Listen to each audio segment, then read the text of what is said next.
not the same event that it used to be. I mean, it's still held in the same course. We still drag them through the water, then up over the rocks. But right here at this first log is where things get really interesting. These logs are not randomly placed. They're strategically spaced so that they can straddle the wheelbase of each individual competitor's vehicle. Now, the idea here is to catch them astride two sets of logs. Now, that used to be an easy thing to do because people would bring stock wheelbase vehicles out here to compete, but they haven't in recent years. These guys are building their own and modifying their own vehicles specifically for this. So everybody is trying to build a better mousetrap.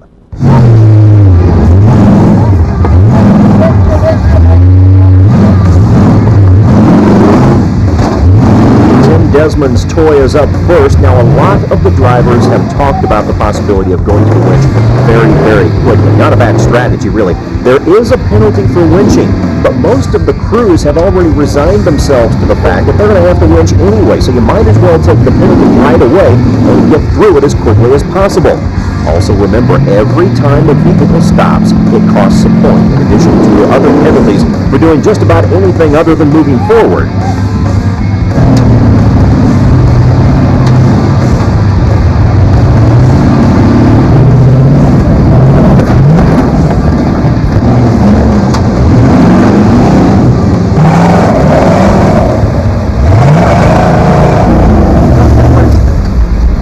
Jerry Cantrell gets firmly entrenched right smack in the middle of the logs. They decide to winch, and to make matters all the worse, they tangle the winch cable around the front left wheel, costing them a tremendous amount of time trying to untangle the mess.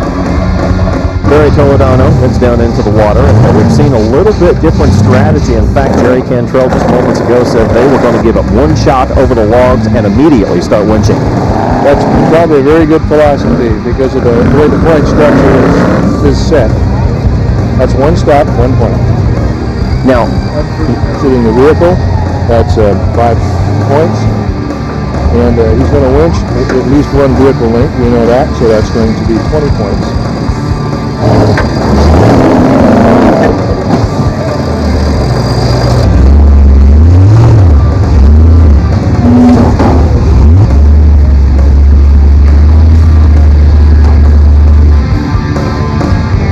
Ramirez also turns to the winch almost immediately after clearing the stones and getting down past the first log. A lot of trouble, though, hauling out and retracting that winch cable. 50 feet or so of cable necessary to try to haul him out of there, and it's not an easy trick to get that unwound.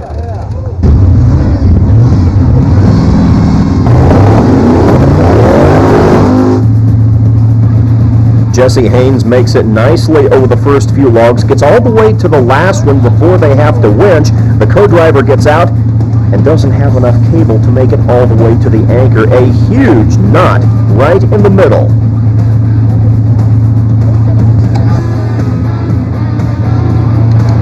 A very frustrating and a very long wait for Michigan's Jesse Haynes. They finally get it hooked up. And he only has one log left to clear, but their troubles are not over.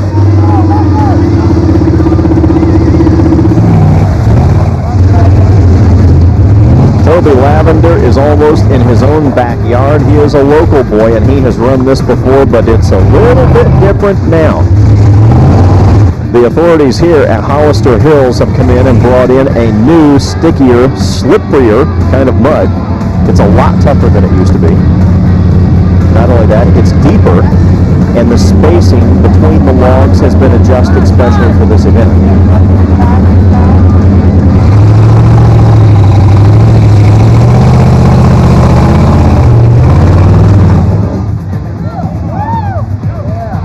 Well, you got through it in one piece, drive lines intact, and this is something that you've done before. Now, I want to know, what is the difference? How does this course differ now from when you've run it in the past? Well, I've never done it in this thing when it's wet. I've sized it up many times as far as wheelbase. You know, the first part of it right there, you can just fly through that. It's not a problem. It's a little bouncy, but you can definitely get through it. The depth of these ruts make everything, it's not even close to the same.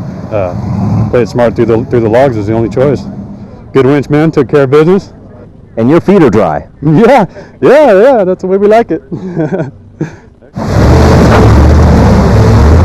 Take a look at the right side rear view mirror of that truck, and Bob Bryce is thinking ahead.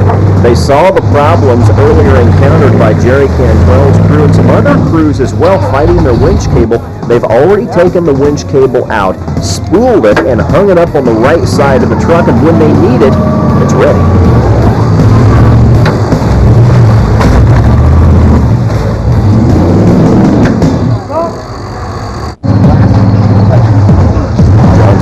Has that rear steering capacity on this vehicle. Let's see if it does it any good at all.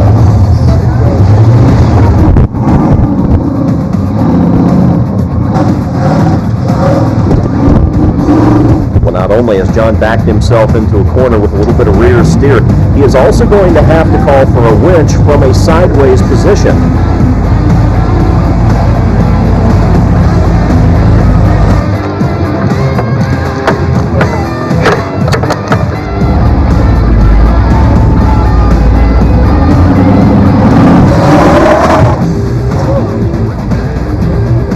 Talk strategy for me. You guys got down here and you got, did the rear steering help or hurt? You got really sideways. Yeah, it was a strategy to try not to hit the logs at the same time.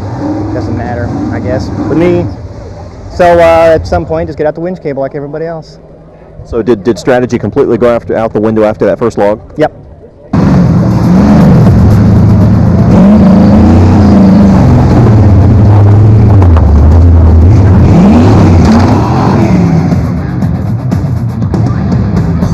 Corey's Chevy hits that first log like a ton of bricks. In fact, they're going to have to back up just a little bit to reach out under the front bumper and get a hold of that winch cable. They're finally going to get this thing hooked up. In the meantime, watch the co-driver. He is attaching a retaining cord to keep that out of the way, and it's also something of a safety issue, so the cord doesn't get tangled up in the suspension. And there we go. It just broke. Take a look at that. It's a good thing they had that retaining cord on there because that popped like a rubber band.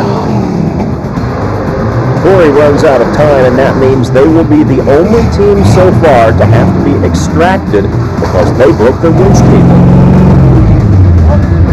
Scott Godfrey in the Raptor will try it the old-fashioned way. He hits it very, very hard, gets 1, 2, 3 logs behind the front axle, and now Dave Hulberg will get out, bum left leg and all, and make a dash all the way up to the backhoe, which is way out.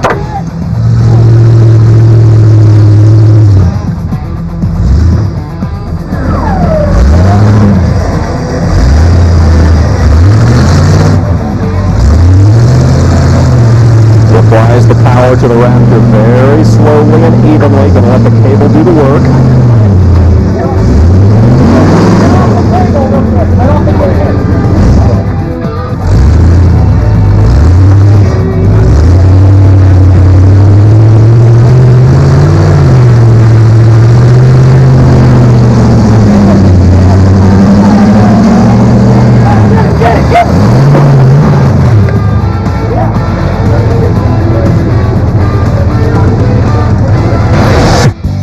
The small